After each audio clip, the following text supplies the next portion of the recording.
if your brain hurts staring at a spreadsheet, you should not be in your tech. Like that is your number one test. I ask people like, how do you feel when you look at a spreadsheet? And if they go, oh, kill me now. It's like, you should not be in your tech. I don't care if you're using MailChimp or any of the other, like, that's just not your game. Stay out of it. Get somebody else to do it. They do it faster, better, more accurately. And the more complicated your business is, the more complicated your software is going to be. It's just, there's a reason that nerds took over the world in like 1997 or whatever that was. It's like, because they're super good at that. At least then, yeah. Yeah.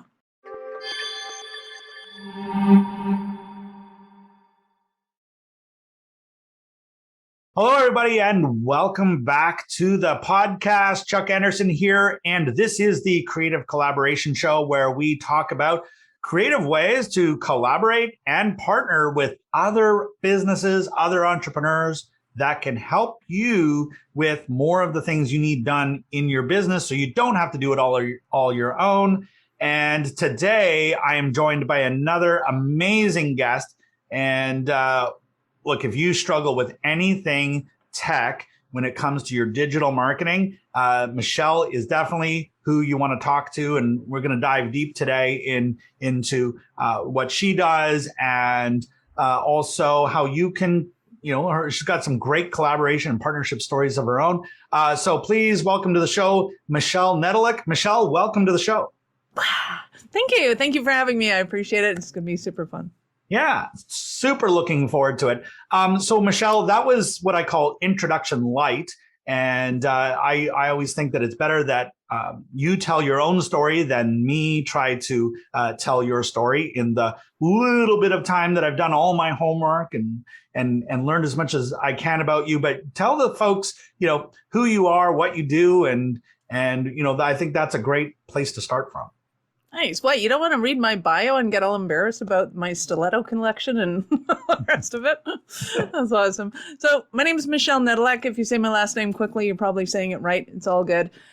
And I am the creative director for a company called Awareness Strategies. So I'm a co-founder in the company, and my partner in life and pleasure, as we like to say, our business and pleasure, is Brad Mooney. And he is a techie's tech. He is fantastic, amazing, wonderful. You'll learn more about him as the show goes on.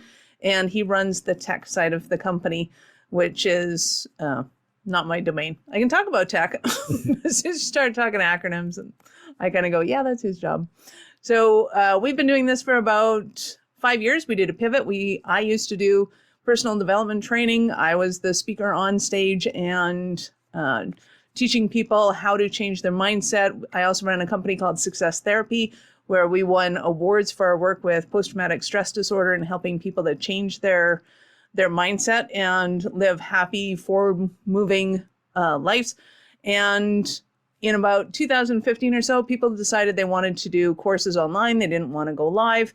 And about that time, Brad was finishing up his contracts in oil and gas and the big multi-million dollar companies.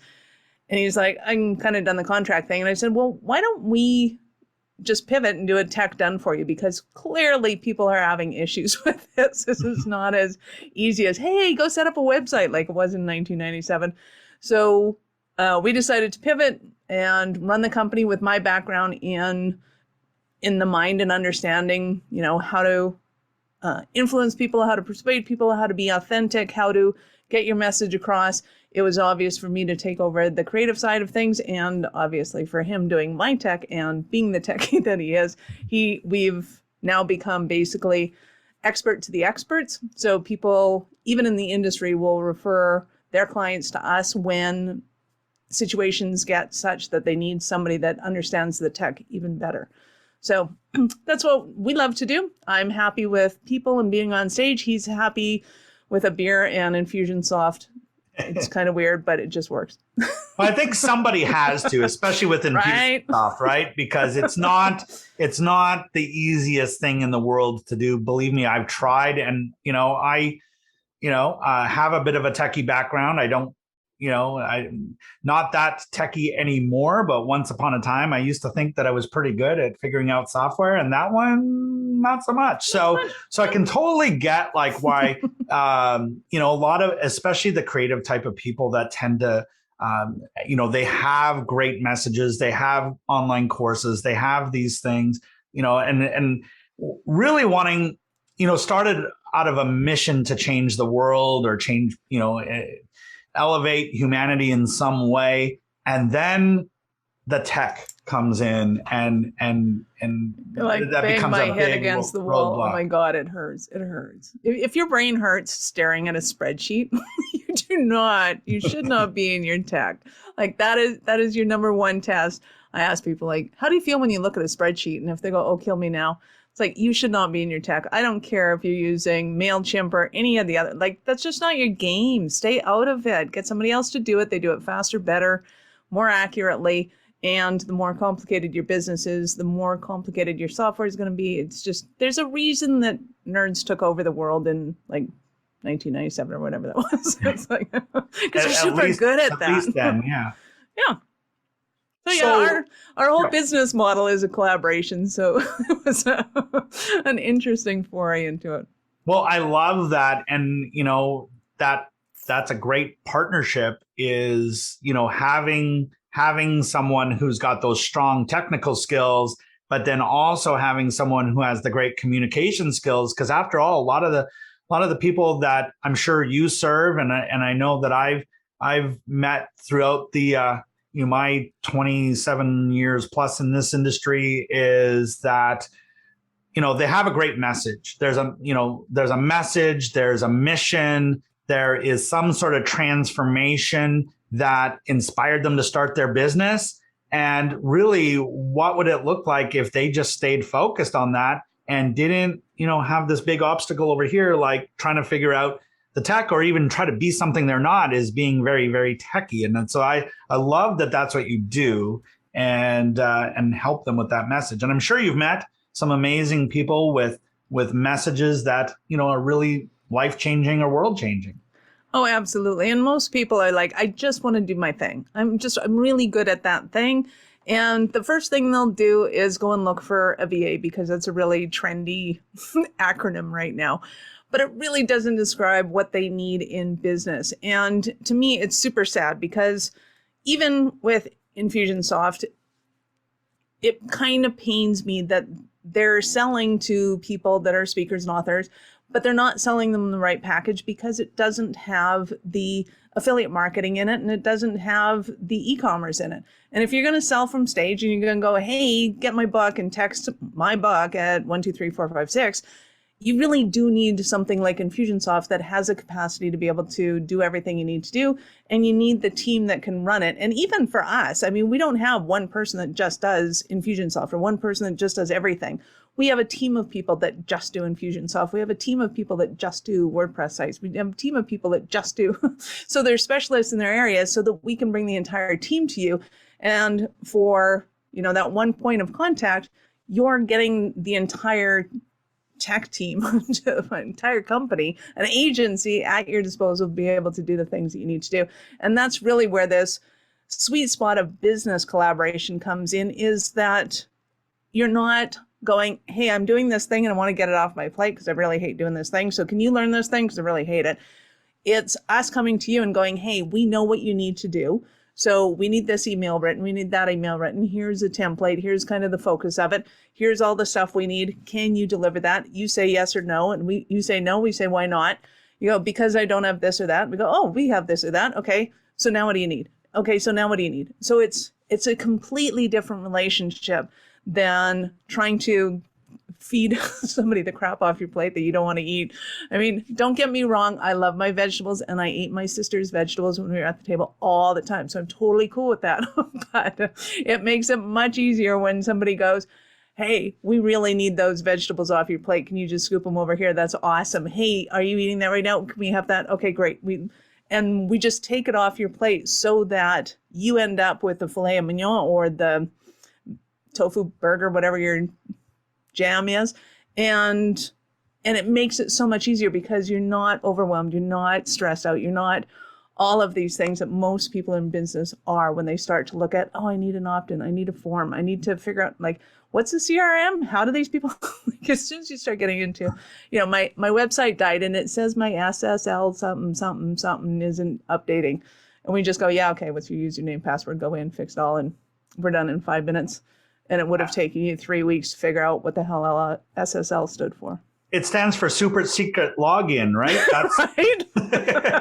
That's exactly what it is. And why we have it, nobody knows. Yeah. But Google loves it. So, we take care of it for you. Yeah. So a couple of things I want to follow up with. First of all, where were you when I had a plate full of vegetables that I wanted to get rid of? Because I sat there literally for hours, just kind of like, yeah, I don't really want to do these vegetables. If only there was someone who could take these vegetables off my plate. Right. Then problem solved, right? So, and then secondly, you mentioned the word team. And I love that because I think teams are a great aspect of collaboration. It takes a lot of collaboration, a lot of partnership to make a team work. And with the types of clients we're talking about, types of business owners that we're talking about, especially the chronic do-it-yourselfers, is you reach a point where it's like, okay, fine, can't do this myself. Like you said, first instinct is I'm going to go try to hire a VA. You soon learn that it's more than just hiring a VA. And what I love, you might consider hiring a team member or whatever, but then you've got to train and manage that team and all of that. And so two things. One is you have a team, and wouldn't it be so much easier if we just used your team? Right? It really does. So we have one client who's runs a marketing agency, phenomenal marketing agency. She's amazing. And she's like, I just need somebody that can do my project management, take care of my emails, my flight. She really needed an executive assistant was the job title. It was more than an admin. It was more than VA. It was an executive assistant. And that executive assistant needed to be able to go into Infusionsoft and be able to do certain things at certain time, update campaigns and get emails, like simple things that are well within the realm of possibility. But by hiring through us, it allows her to be able to get her executive assistant when there's an issue to just call us and go, hey, how do I solve this problem? We solve the problem. Business owner doesn't even know that it existed or happened, doesn't care. Because it's like, I don't want to know, just, make the emails go out. Did the emails go out? Great. Awesome. And did they go out to the right people? And did they go at the right time? All that kind of fun stuff is the results that you're looking for, how it happens in the back end. You really shouldn't care. Like, it's kind of like, have you ever tried to do your own haircut? Am I supposed to admit that on the show? Maybe. Only during the pandemic. If all you have to do is take a shaver to it, and you're like, okay, it makes it the same length everywhere. That's awesome. But if you're in between that, so if you have longer hair or if you're bald, you're trying to search around and see something that you can't see and understand something that you really have no recollection of, because really, when was the last time you looked at the back of your head? And so you go to a hairdresser, somebody that can see the things that you can't see and does the things you can't do. Is there a level of trust there that, yeah, they're going to do your job and that it looks normal? Yeah, you go over to a friend, go, hey, does this look normal? And it does, great, off to the races. And that's really what you want to have in a resource that picks up all of those pieces that you don't want to take care of. You want somebody that knows what they're doing. They're an expert in that industry, and they're just there as you need them. There's a new term out there, fractional CFOs, CMOs, CIOs. And essentially that's what you're getting with us, because if we were to go into the industry right now and get a job, I would be a CMO. Brad would be a CIO. We have that same capacity, but we're here for people at a one fraction of that cost, so that it's just like, you really only need me to oversee what's going on. Is this right? Yes, good. Carry on. Amazing. Well, I know so many people that could help right now. So we'll make sure that this gets out to them. And so, look, you've been doing this for 5 years, and we were chatting before the show, and it does take a certain level of collaboration and partnership to be able to do that. This show is all about collaboration, so we want to talk about that. We mentioned team as being one form of that. So, in your journey here with your business, how has either collaboration or partnerships or some combination thereof played a role in the growth of your business? Oh, there is so many ways that collaboration has helped in our business and so many fun ways. So I think a lot of people think of joint ventures and affiliations as, hey, can you email this for me? And I have this affiliate link. Can you send this out? And those are awesome and those are super fun. But when you start to really wrap your head around what collaboration could look like, you start to see life in a whole new way. So I guess I really started thinking about collaboration even back when I started my first company, because I started my company with my spouse at that time. And he's like, hey, I know a lot about sales and stuff, but you're really smart. You know about electronics. Why don't we open up an electronics store and we can have this, that, and the other thing going on? Hey, that's a great idea. So we did that. And it was awesome because I could articulate the components of electronics at that time in a way that he couldn't, but he knew how to get a good deal and bring in inventory, which is awesome. He knew how to do the sales. So we assessed each other's skill set and went, hey, how can we build something that's bigger than the two of us? And I think that has carried on with me for years, because in business, I don't just join networking events. It's like, hey, who's the organizer of this and how do I help them to be able to make their networking event or their things better? And oftentimes it was like, well, what do you need? Well, we need live events, and they terrify me. Awesome. I love live events. I can totally do those.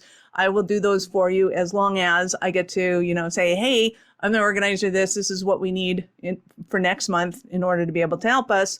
Is that okay? And they're like, yeah, absolutely. Of course it's okay. That's what we want to have happen. But by being able to get up on stage and saying, hey, I'm the organizer of this, and this is what we got going on for next month, and I run this company, blah, blah, blah. All of a sudden I was the expert in the event planning. I was the expert in, stepping up, doing things, going on stage, which was, everybody would look at me and go, hey, how do you do that? I want to learn that skill. I'm like, absolutely. Come on in. Let me show you how. So it was a win-win. And it was being able to see the opportunities where somebody else only sees a fault. So for example, that event planner is like freaking out because it's going to cost us money. We don't have the food. We don't have how are we going to get the publications out? It is problem, problem, problem. And when you can go in and go, hey, I have solution, and it's not going to cost you $10 million to be able to do this. In fact, it's going to be a sweet spot for you because I'm going to put you in front of my audience. Is that okay? And they're like, well, of course it is. So collaboration can be anything from, starting a business with your spouse to the email exchanges that we were talking about. We even had one of our friends come up to us and say, hey, I've gone to this venue. It was a resort that they stayed at. They're like, they really need help with their marketing. They are phenomenal. They are amazing. They are outstanding, but they don't have the capacity to market. Can you come in and take a look? So we flew down to Florida, took a look at them. They had 180,000 past clients that they had never targeted again.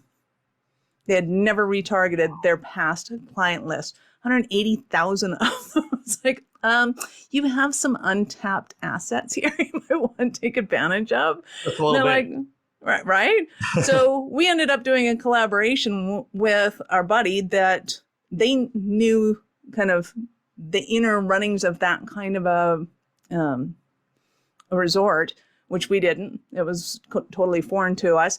So they helped us to be able to write the content for what was going on. We went in, were able to set up the tech and do the campaigns and things like that. And we would do webinars for them I think we did 4 webinars for them. And we brought in something like 5.3 million for them. So it was a substantial result for a company that I knew nothing about, that our buddy didn't own or run or have anything to do with. It was just, there's a need. Hey, can we come in? Can we help you? And it was win-win-win. Fantastic. Well, I love that. And I think everything has to be win-win-win. Otherwise, why do it? Right. And so, and who wouldn't want an extra 5 million just from following up past leads and visitors and all of that, instead of always looking for the new ones? What if you did more with the ones you've already got and generate an extra 5 million. I love that. I mean, and what a great way to work together to get an amazing result with using something that's already there. It doesn't always have to be this new thing. So I think that's super cool. So so obviously you're totally into collaborating and partnerships. I mean, it's been a big part of your business, still is. When you identify something that you need or someone that you're looking for in terms of a potential collaboration or partnership, where do you tend to look? Does it tend to be something that just sort of comes into your world and you notice the opportunity when it comes, or do you go out and looking for it intentionally? Oh, I very much go out and look for it intentionally. I think one of the biggest issues most new entrepreneurs have are they walk out into the world or out of their house, as it were, and go, I just need a client. I just need a client. Will you be my client? Will you be my client? I'd really love to have a client right now. Will you be my client? And that works, can right? work. Yeah, it does. It does. It totally does for the first, 40,000 or so. And then there's a stalemate and it stops, because then you're on this roller coaster of, I have to go searching for a client. I have a client. I have to service that client. Your income goes down. Then you have to go out and look for a client again, and you find that client, and then you're into that service role again. So you're up and down that revenue roller coaster. And that's the time when it doesn't work. So if you find yourself on the roller coaster, awesome, fantastic. You've made it there. Congratulations. And the next step is to start looking for centers of influence instead of clients, because those centers of influence are what you need to be able to collaborate, to be able to find the bigger solutions to bigger issues than just, I need a client. And it can be anything. Like, I need my phones answered isn't necessarily a something that normally you would go out and look for a collaboration on. Normally somebody would go, hey, I need somebody to answer my phones for me. Can you answer my phones? But they may not be the one. So you're still in a one-to-one conversation with people. Whereas if you're like, hey, I'm having issues answering my phones. What kind of things do you do to get your phones answered? Or, just having that bigger conversation, having the conversation. Do you know anybody who loves answering phones? Why do they love doing it? How do we start working on this? And somebody might go, hey, you know what? I really need that thing that you're looking at. How do we get together? I'll get your phones answered for you. And, something bigger and better happens. It's just having those, they're not really, I guess they're bigger in the sense that you're looking for more support than just that, how do I hit this nail on the head? It's bigger in that sense. So just being able to go beyond the, how do I get this nail hit right here, to, is there anybody out there that has like a power nailer, or, they have a team of people that hammer nails, or, just getting out of that little spot. I love what you just said, because this goes 2 levels at least beyond, will you be my client? And you see this at networking events all the time. And so everyone wants each other to be a client. And I remember being at a networking event one time where the organizer said, how many of you are here to sell something? And all the hands went up. And then they said, okay, great. Well, how many of you are here to buy something? And no hands went up. No hands went up. So everybody's there to get a client. So you're having this great conversation and you connect and you think, oh my God, they're going to sign up and I'm going to get a client. But guess what? They go home and they think the same thing. Right. And so everybody's terrified of spending money. They're like, yes, right. And I love what you just said. Is like, okay, stop looking at everyone as a potential client. You can, first level is, what do you recommend for getting this thing done? Which is one level, but let's go a level deeper, is like, how do you get this thing done, and understand more about that, and put the pieces of the puzzle in place for your process or your team or whatever. And, that's a bigger, deeper level of collaboration, where now it's become integrated into your business and problem solved, and you can move on to the next problem. So love that. Well, and there's a special kind of competitiveness that happens in the industry when you go to networking events. And I don't know if it's just still remnant of the 80s or if it's something innate and going on in the industries. But coaches in particular and marketers in particular tend to go out and think that, oh, you're a coach, well, then you're my competition. Oh, you're in marketing, so you're my competition. And I never saw it that way. It was always, oh, you're a coach? Awesome. What kind of coach are you? And it was because I know what kind of coach I am, and I know that I don't want to coach certain kind of clients that come up. Like somebody that's having issues with their kid, not my client. Somebody who's having issues with their relationship, not my client. Like, I can help you deal with your own issues, but I'm not helping you in that whole relationship piece, if that makes sense. So I was always looking for somebody that was a parenting coach, a relationship coach, a fitness coach, anything that I didn't do. And even when it came to business, I was like, oh, are you a business strategist? This is awesome. So when you go in, are you looking at their entire operations and kind of doing that whole VIP session and, digging in? Awesome. I have clients that I don't do that with. I am all about the executive, all about their headspace, all about what's going on for them. I will go into, I'm having an issue with my accountant, I'm having an issue with my spouse, I'm having an issue with my kids. Awesome. But it's a totally different perspective on that issue. And as soon as the clients or the relationship went out of that bound, I'm like, you know what? I know somebody who would love to help you with this if you're open and interested in it.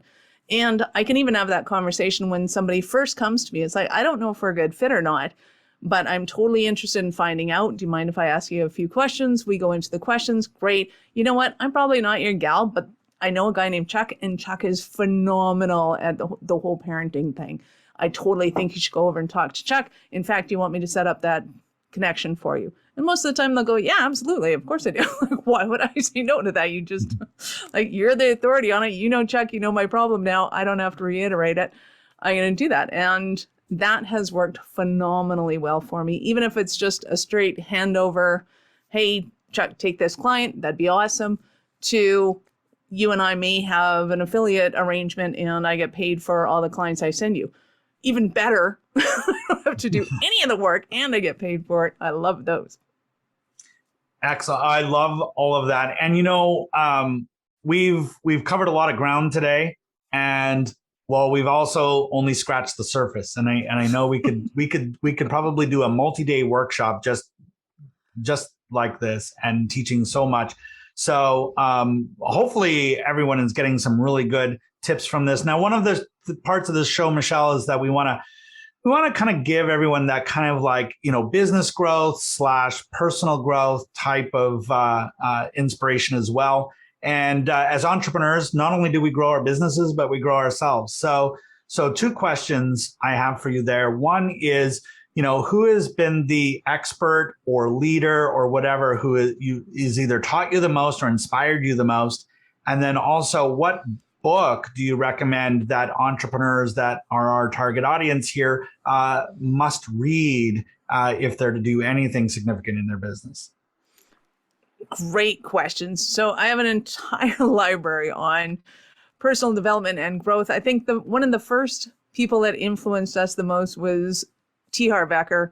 We went to his programs and he just completely got me out of my headspace of the world has to be this way or it's not going to function. And that was phenomenal. From there, I met Bob Proctor. We went and started doing Bob Proctor seminars and things.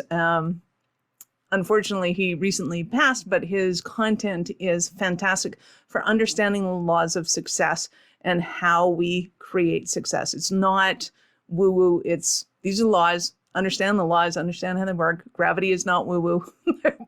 It's really there. And if you work in accordance with it, awesome. You can fly an airplane. If you work against it, well, you fly flat on your face. Another one was Michael Gerber's E-Myth. Phenomenal. Wow. I can go on and on and on. The Science of Getting Rich, Think and Grow Rich. Those are Bibles. You should memorize them. I did write a book called The Business Ownership Mindset, and it's all about how we go from consumers as infants, give me food, give me drinks, give me all the stuff I need. And then you go out in the world and go, hey, how do I bring myself to the world? How do I bring value to the planet? How do I express myself? What is this routine? So if you find yourself as an entrepreneur going like, this sucks, I have a message to bring out to the world, my marketing's not working, I'm not getting a hold of the right people, I'm on this roller coaster, The book will help you go, awesome, you are perfectly on track, and this is where you are. It's okay. This is what you need to get past that. Keep going. You're doing awesome. Because I think that's hugely important. We as human beings get discouraged that instead of it's not working, I'm broken, I'm mistaken, and it's completely not true. You are totally on the right track. You're just a marathon racer without a coach or any signposts, so it makes it a lot more difficult to figure out where you got to keep going when the road starts to veer off. And the answer is always inside. You're doing it awesomely. Keep going. Wow, so many great recommendations there, and some of my heroes as well. Steve Harvecker, I learned so much from him. He's awesome. And Bob Proctor, I mean, what a great man to study. I mean, his life's work is just so amazing. It was unfortunate to see him leave us. But, you know, he really left a great legacy, and still, I think forever will be someone to learn from. We're going to put links to all of these books and great resources because I know you have so many, and we could just make that list larger, but we're going to link to all of them here. E-Myth, absolutely a must read, especially if you're a chronic do-it-yourselfer and you're spending, 25 hours a day doing building your business and you're not going to survive much longer if that's what you're doing. So we're going to link to all of those. So Michelle, thank you so much for those. So two things. The next thing to do here is tell the folks if they want to connect with you, or if they think they'd like to get more help, or at least get more info about what you do, where can they connect with you? Absolutely. I would like to give them a free gift. So if they go to awarenessstrategies/web-audit, you can get a free website audit. You just put in your website and you get back a 36 to 44 page report, depending on the size of your website. And it will give you the red lights, green lights, and yellow lights, just like traffic lights. Green is you're doing awesome. Great. Keep doing it. Yellow lights are, hey, you might want to work at this on some point in time and it'll help your SEO and / whatever.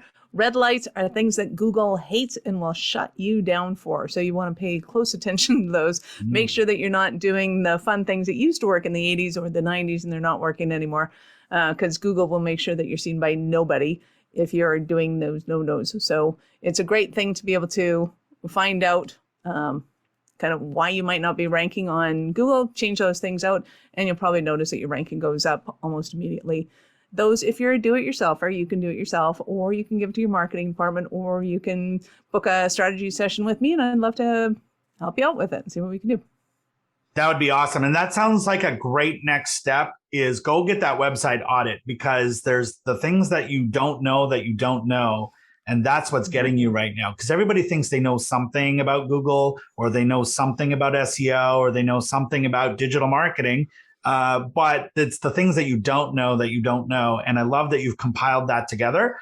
And look, I think that if anyone listening in here right now is struggling with anything that we talked about here today, book yourself a consultation with Michelle. And I can tell you right now, based on my conversation with Michelle, it's going to be time well spent for sure. So go do that. And Michelle, thank you so much for your generosity with your information, your tips, your strategies, and your time. I know time is very valuable. So I really super appreciate it. If you were to leave our audience with just one last piece of advice as parting words, what would you tell them? All the things you're afraid of doing, go do them. Somebody told you they were wrong or bad or whatever. Bullshit. Go do them. Go have fun doing them. Go break all the rules and realize, you know what, those rules were meant to be broken, and it's so much fun and such a relief. And there is a whole group of people that will love and admire you for having done all those crazy things. Most of them are entrepreneurs, and you'll find your peeps. Fantastic words of advice. I think that's a great note to end things on. Michelle, thank you so much. And to our audience, thank you for listening in. And be sure to check us out for the next amazing episode as well. Until then, go ahead and grow your business, live your dreams, and be awesome.